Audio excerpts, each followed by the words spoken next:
복된 주일에 우리에게 주신 하나님의 말씀은 빌립보서 1장 19절에서부터 26절까지의 말씀입니다. 빌립보서 1장 19절에서부터 26절까지의 말씀, 신약성경 318면입니다.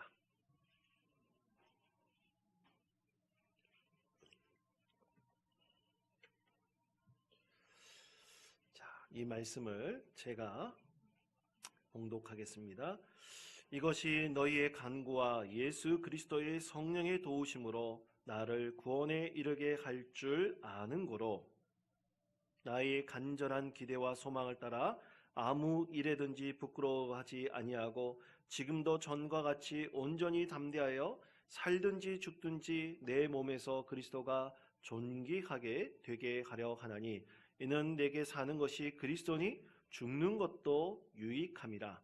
그러나 만일 육신으로 사는 이것이 내 일의 열매일진데 무엇을 택해야 하는지 나는 알지 못하노라. 내가 그들 사이에 끼었으니 차라리 세상을 떠나서 그리스도와 함께 있는 것이 훨씬 더 좋은 일이라. 그렇게 하고 싶으나 내가 육신으로 있는 것이 너희를 위하여 더 유익하리라. 내가 살 것과 너희 믿음의 진보와 기쁨을 위하여 너희 무리와 함께 거할 이것을 확실히 아노니 내가 다시 너희와 같이 있으므로 그리스도 예수 안에서 너희 자랑이 나로 말미암아 풍성하게 하려 함이라. 아멘. 여러분, 저는 개인적으로 11월 3일 한 안타까운 한 젊은 사람의 죽음에 대해 참 마음이 가슴 아파했습니다. 그것은 화면에 보시는 대로 36살의 나이로 세상을 떠난 개그우먼 박지선 씨입니다. 저는 개인적으로 굉장히 좋아했던 그런 개그우먼이었습니다. 제가 힘들게 사역을 하고 밤에 들어가면 이 개그 콘서트를 종종 볼 때가 있었거든요. 그때 참 못생긴 얼굴이지만 참 우리에게 기쁨을 주고 참 웃음을 주었던 그런 분이었는데 갑자기 돌아가셨다는 그 소식이 저는 굉장히 충격적이었습니다. 왜 그런 일을 하셨을까? 왜 스스로 자기 목숨을 끊을 정도로 그렇게 힘들었을까? 근데 신문에서, 뉴스에서 방영하는 것을 보니까, 보도하는 것이 그녀가 자기 혼자 숨기면서 앓았던 그 햇빛 알레르기 병이 있었다고 합니다. 그 병 때문에 그것이 점점 심각해져가지고 화장도 못하고 연애 활동도 할 수 없고 그래서 그것이 너무나 고통스러워 그렇게 스스로 목숨을 끊었지 않았는가 그렇게 추측을 하는데 그 사람의 마음이야 누가 어떻게 알 수 있겠습니까? 그런데 저는 그녀의 죽음의 소식을 전하는 그 뉴스의 한켠에 조그만 거기에 이 우울증을 앓고 있는 사람들 또 자살 충동을 경험하고 있는 사람들은 꼭 연락하라는 생명의 전화 광고가 있더라고요. 치유센터에 대한 광고가 있더라고요. 참 그것을 보면서 참 이 세상에 스스로 자기의 마음의 감옥에 갇혀 살고 있는 사람들이 참 많이 있구나. 자기 스스로 우울함과 슬픔 가운데 그것을 다른 사람하고도 얘기하지도 못하고 그 마음의 감옥 속에 갇혀서 살고 있는 사람들이 참 많이 있구나 라는 그런 생각을 하게 되었습니다. 여러분, 우리 마음속에 다 슬픔이 있으십니까? 마음의 우울함이 혹시 있으십니까? 사람들 보면 사실 그것을 감추고 살고 있는 경우가 참 많이 있습니다. 여러분, 그럴 때 이 슬픔과 우울함을 이겨내게 하는 것이 과연 무엇일까요?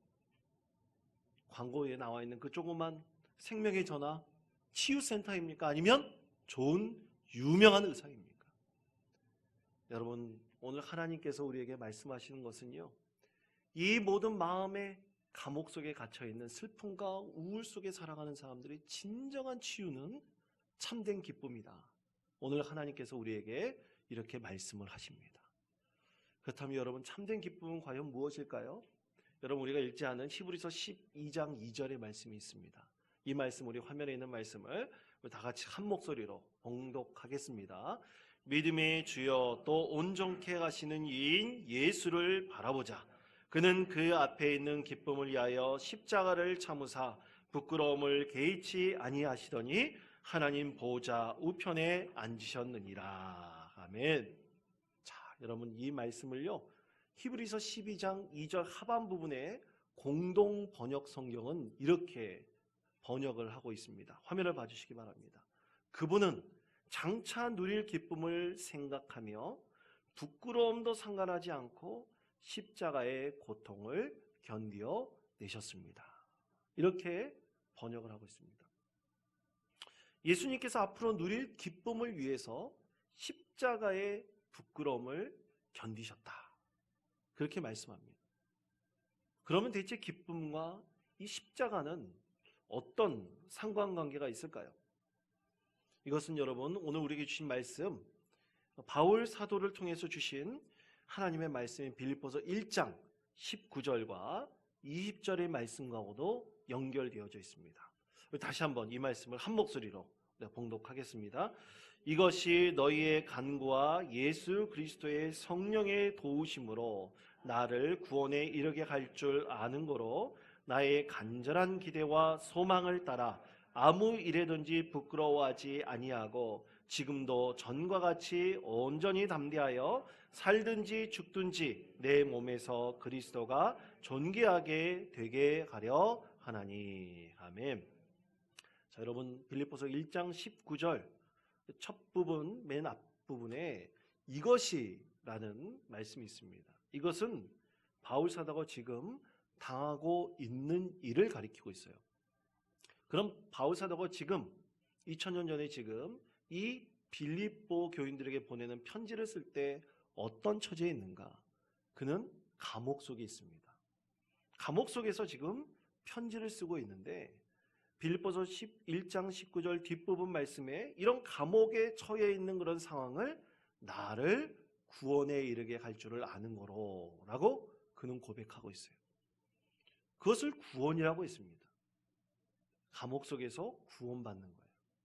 헬라어로는 소테리아라 그러는데 그는 두 가지 의미로 이것을 빌립보 교인들에게 편지를 쓰고 있습니다. 첫 번째는 감옥에서부터 벗어나는 것입니다. 두 번째는 예수 그리스도를 통해 이루는 구원에 대해서 그는 말하고 있습니다. 그래서 빌립보서 1장 19절 말씀을 새번역 성경으로 번역하면 이렇습니다.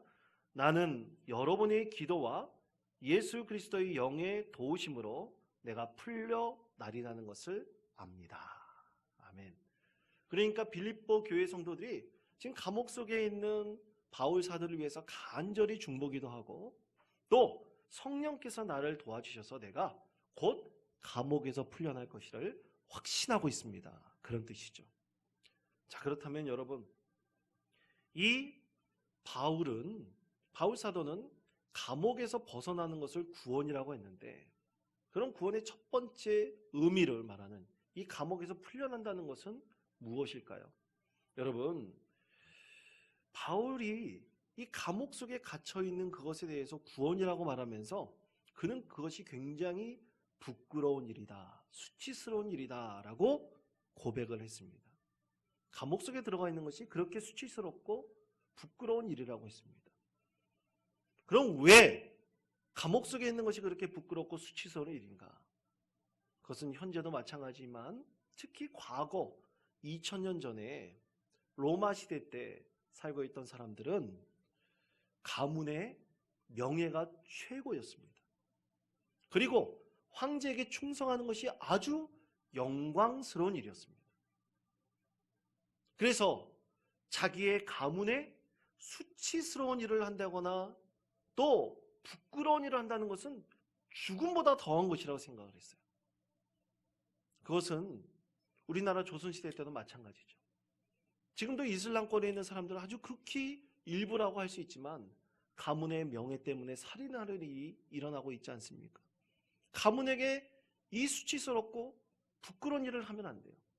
그런데 바울 사도는 아무도 모르고 자기는 도저히 죄를 지은 것 같지는 않은데 지금 감옥 속에 들어가 있는 것입니다. 그래서 거기서 고통을 당하고 있어요. 그것이 너무나 수치스럽고 부끄러운 일이라는 것입니다. 그래서 하나님께서 그를 도와주셔서 반드시 감옥에서 속히 풀려날 것이다. 또 성도들의 간절한 기도가 반드시 이루어져서 내가 감옥에서 속히 풀려날 것이다. 이 부끄럽고 수치로운 상황에서 내가 속히 벗어날 것이다 라고 그는 구원의 의미를 말하고 있습니다. 또 하나, 두 번째는 예수 그리스도를 통한 구원입니다.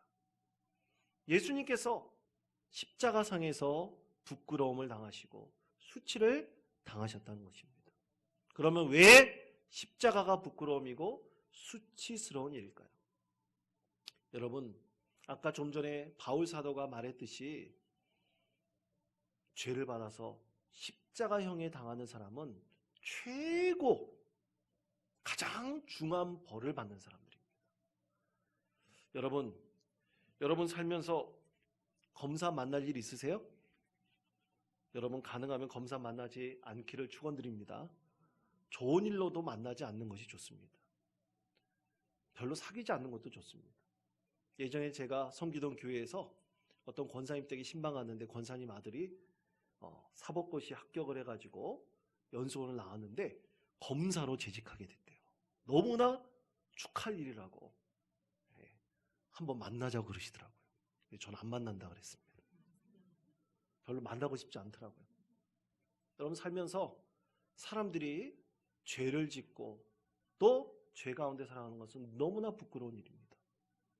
여러분 최근에 고유정 씨라는 분이 전 남편을 살해하고 무기징역을 받았다 그랬지 않습니까? 얼마나 수치스러운 일입니까?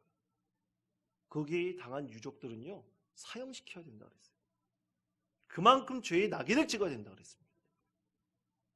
예수님은 바로 그런 부끄러움을 당하신 것입니다. 최고의 부끄러움을 당하셨어요. 그것도 죽을 때 더 부끄러움 당하라고 입고 있는 옷도 흉포도 다 벗겨버렸습니다. 육신적인 부끄러움도 당하고 모든 심적으로 많은 사람들의 조롱거리가 손가락질해서 죽는 전장이 바로 십자가였던 것입니다. 그런데 우리 예수님께서는 그것을 견디셨습니다. 왜 견디셨는가? 바로 우리에게 구원을 선물로 주시기 위해서 끝까지 견디셨습니다.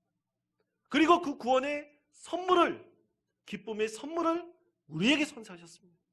구원이라는 그 기쁨을 우리에게 선물로 주셨습니다. 그리고 예수님께서는 부활하셔서 이 세상 모든 사람들이 예수 그리스도를 통해서 구원의 기쁨의 선물을 받아서 그 가운데 살아가도록 하나님 예수님께서는 그 길을 우리 가운데 열어주셨습니다. 그래서 오늘 바울 사도는 우리에게 예수 그리스도의 이름을 전하면서 간곡하게 말합니다. 우리가 이제는 부끄러움을 느낄 필요가 없습니다. 수치심을 느낄 필요가 없습니다.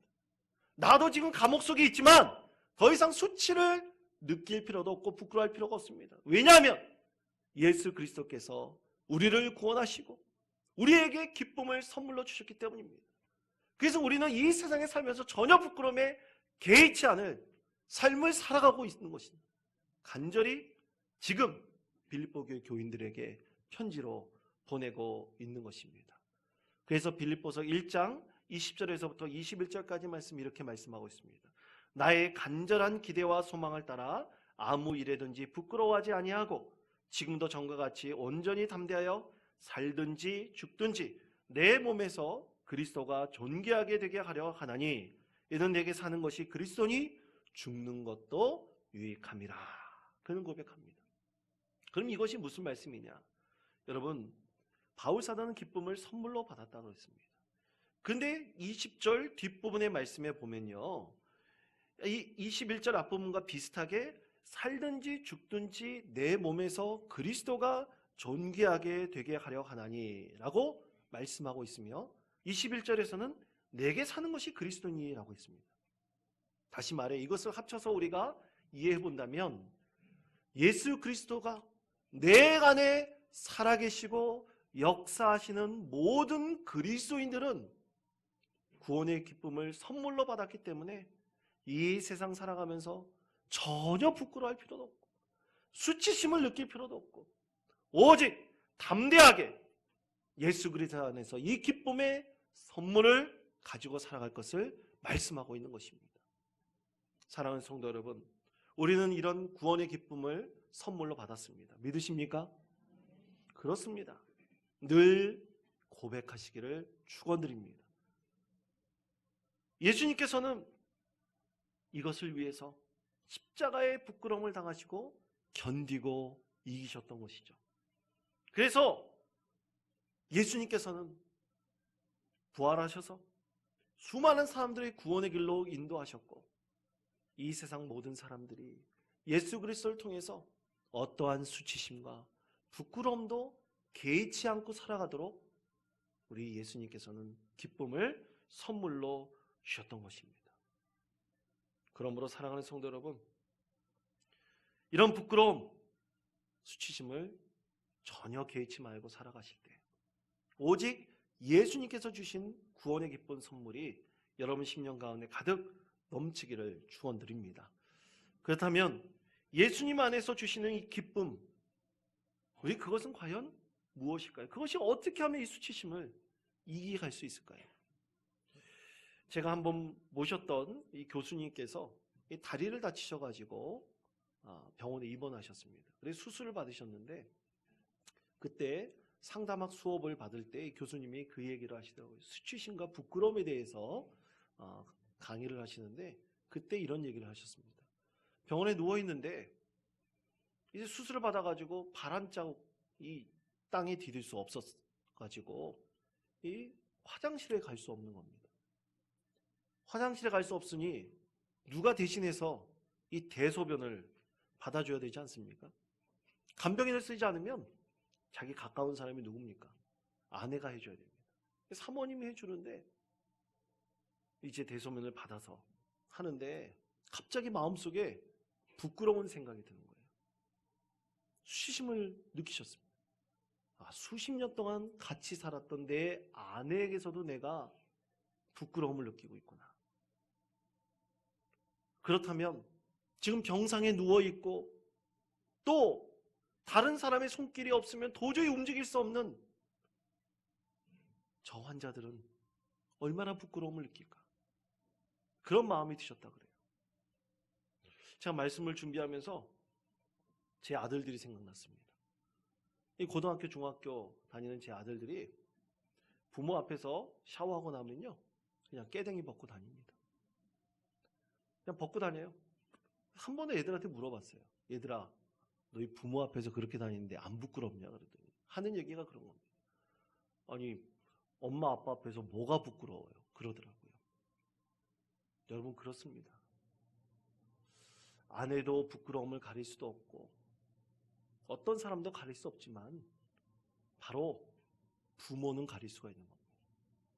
우리 영적인 아버지신 하나님께서는, 예수님께서는, 성령님께서는 우리 안에 있는 가장 부끄럽고 수치신 것들을 가려주셨습니다. 구원의 기쁨을 우리에게 선물로 주셔서 이제는 그것에 개의치 않고 이 기쁨 가운데서, 온전한 기쁨 가운데서 거할 수 있도록 예수님께서 그렇게 우리에게 구원의 기쁨을 선물로 주셨던 것입니다. 그러므로 사랑하는 성도 여러분, 참된 기쁨만이 우리 내면의 가장 깊은 곳에 있는 이 부끄러움과 수치심을 이기며 살아가게 해주시는 것입니다. 그것이 바로 하나님께서 우리에게 주신 선물입니다. 여러분, 예수님께서는 이것을 몸소 보여주셨습니다. 바울 사도도 그랬습니다. 예수님께서는 죄 많은 여인 앞에 가셔서 담대하게 그 여인을 구원하셨습니다. 그러면 앞으로 부끄러워하면서 살지 말라고 하셨습니다. 수많은 사람이 돌로 쳐 죽이려고 하는 그 여인의 생명을 구원하시며 이제는 예수 그리스도 안에서 참된 기쁨을 누리고 새 생명을 누리면서 살아가라고 하셨습니다. 바울 사도도 마찬가지입니다. 귀신이 들려서 수많은 사람들에게 멸시받고 천대받으며 그저 점치며 살아가는 이 여종에게 쓰여지는 귀신을 쫓아냈습니다. 너무나 미천하고 가엾은 여인을 통해서 구원의 길을 하나님께서 선물로 주신 것입니다. 그래서 그녀는 이제부터 오직 이 구원받은 기쁨의 선물을 가지고 과거에 있었던 모든 부끄러움과 수치심을 개의치 않고 살아갈 수 있도록 우리 예수님께서 바울 사도를 통해서 선물을 주신 것입니다. 그 예수님께서 우리에게 그런 기쁨을 선물로 주셨습니다. 그러므로 사랑하는 성도 여러분, 우리가 이 기쁨 가운데 있을 때 우리는 전혀 고통과 아픔 속에서 살아갈 이유가 없는 것입니다. 부끄러움을 느끼며 살아갈 이유가 없는 것입니다. 그러므로 사랑하는 성도 여러분, 우리 안에 혹시 부끄러움과 수치심이 있으십니까? 오직 예수님께서 주시는 이 구원의 기쁨의 선물을 받고 그 안에서 온전한 기쁨을 누리시는 우리 모든 성도님 되시기를 간절히 축원드립니다. 저는 참 힘들 때 불렀던 좋은 찬송이 있습니다. 마음이 상한 자를 고치는 주님이라는 찬송인데요, 저는 이 찬송을 부를 때 참 마음에 위로가 됩니다. 너무나 마음이 상하고 힘들 때 이 찬송을 부르면 이상하게 저에게 힘을 주시고 능력을 주시는 그런 귀한 찬양입니다. 여러분, 이 찬양을 한번 같이 배워보도록 하겠습니다. 마음이 상한 자를 고치는 주님, 하늘의 아버지 날 주관하소서, 주의 길로 인도하사 자유케 하소서, 새 일을 행하사 부흥케 하소서, 의에 줄이고 목이 마르니 성령의 기름 부으소서, 의에 줄이고 목이 마르니 내 잔을 채워 주소서. 우리 다 같이 찬송 부르겠습니다.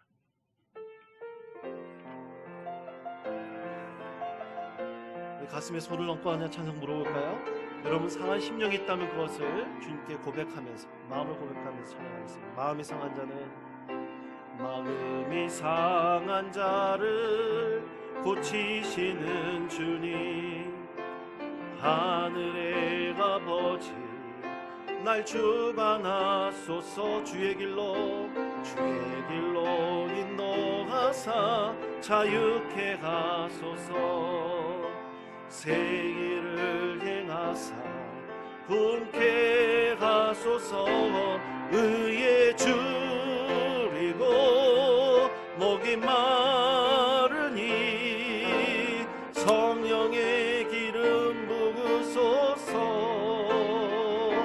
의에 줄이고 목이 마르니 내 잔을 채워 주소서. 마음이 상한 자를 고치시는, 마음이 상한 자를 고치시는 주님, 하늘의 아버지 날 주관하소서, 주의 길로 인도하사 자유케 하소서, 새 일을 행하사 부흥케 하소서, 의에 줄이고 목이 마르니 성령의 기름 부으소서, 의에 줄이고 목이 마르니 내 잔을 채워 주소서. 그렇습니다.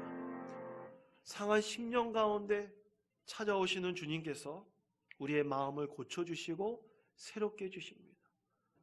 여러분, 이런 주님을 모시고 주님께 주신 참된 구원의 기쁨 선물을 꼭 받으시고, 우리 마음속에 슬픔의 감옥이 있다면 여러분 그걸 떨쳐버리시고 오직 이 기쁨으로 새로운 삶을 살아가시는 우리 성도님들 되시기를 권면드립니다. 생수의 잔이 넘친다고 했습니다. 성령의 잔이 우리 가운데 흘러 넘친다고 했습니다. 그렇다면 이런 기쁨을 선물로 주시는 예수님 안에서 사는 것은 무엇입니까? 여러분, 첫째로 꼭 기쁨을 누리는 삶을 살아가십시오. 여러분, 그렇습니다. 담대하시길 바랍니다. 이제 부끄러움을 느낄 필요가 없습니다. 여러분 가운데 있는 담대한 믿음을 가지고 구원의 기쁨을 주신 그 예수 그리스도 안에서 여러분에게 주시는 이 기쁨을 누리는 삶을 살아가시기를 바랍니다. 그런데 우리는 그리스도인으로서요, 자꾸만 부끄러워합니다. 수치심을 느끼고 있습니다. 그래서 우리가 쓰고 있는 이 마스크 속에 감춰져 있는 것처럼 우리를 자꾸만 가두려고 합니다. 드러내지 않으려고 합니다. 그러나 여러분, 기뻐하시고 그 기쁨을 마음껏 누리시는 믿음의 삶을 살아가십시오. 제발 우리 교회 공동체 안에서만큼만 서로 은혜를 나누며 구원의 기쁨이 우리 가운데 있음을 늘 누리면서 살아가시기를 권면드립니다. 이웃의 부끄러움을 가리십시오. 예수님 이름으로 가리십시오. 함께 기뻐하시며 즐거움만, 너무나 짧은 생을 우리는 살아가고 있습니다. 그러므로 슬픔을 당하고 있는 사람에게 진정한 주님의 사랑으로 기뻐하기를 권면하며 상한 심령을 고치시는 우리 주님이 살아 있음을 여러분 권면하시고 선포하십시오. 그래서 우리가 이 세상 살면서 하나님께 주시는 참된 기쁨을 온전히 누릴 수 있는 우리 모든 성도님 되시기를 축원드립니다. 두 번째로는 기쁨을 누리도록 여러분 우리가 도와야 됩니다. 빌립보서 1장 25절 말씀, 이 말씀 다 같이 한 목소리로 봉독하겠습니다. 내가 살 것과 너희 믿음의 진보와 기쁨을 위하여 너희 무리와 함께 거할 이것을 확실히 아노니. 아멘. 자, 이 말씀을요, 현대어 성경에서는 이렇게 번역을 합니다. 그렇습니다. 나는 아직 이 세상에 더 머물러 있을 필요가 있습니다. 그래서 여러분의 믿음이 자라고 또 그 믿음 안에서 여러분이 더욱 큰 기쁨을 누리도록 도와야 합니다. 바울 사도는 그렇게 고백하고 있습니다. 그가 감옥에 비록 갇혀 있어서 이 편지 하나로 기쁨의 선물이 과연 얼마나 그들 가운데 닿을지 모르지만 빌립보 교회 성도들에게 그렇게 서로 도울 수 있도록 권면하고 있습니다. 기쁨을 누리고 살아가지 못하는 어려운 성도들과 그 이웃들에게 그 구원의 기쁨 가운데 살아갈 수 있도록 돕도록 그는 권면을 하고 있습니다. 여러분, 우리 가운데 이런 기쁨을 누리고 살지 못하는 성도들이 있습니까? 여러분 도와주십시다. 그의 손길을 붙들어 주시고 일으켜 세워 주십시다. 그래서 이 세상에서 낙심하고 좌절하고 있는 사람들이 예수 안에서 참된 소망과 기쁨을 온전히 누릴 수 있도록 이 짧은 생을 참으로 영원한 생으로 바꿔나갈 수 있는 우리 모든 성도님 되시기를 간절히 축원드립니다. 이런 믿음으로 끝까지 우리에게 주신 사명을 온전히 이뤄감을 통해서 하나님께 온전히 영광을 올려드리는 복된 삶을 살아가시는 우리 모든 성도님 되시기를 간절히 축원드립니다.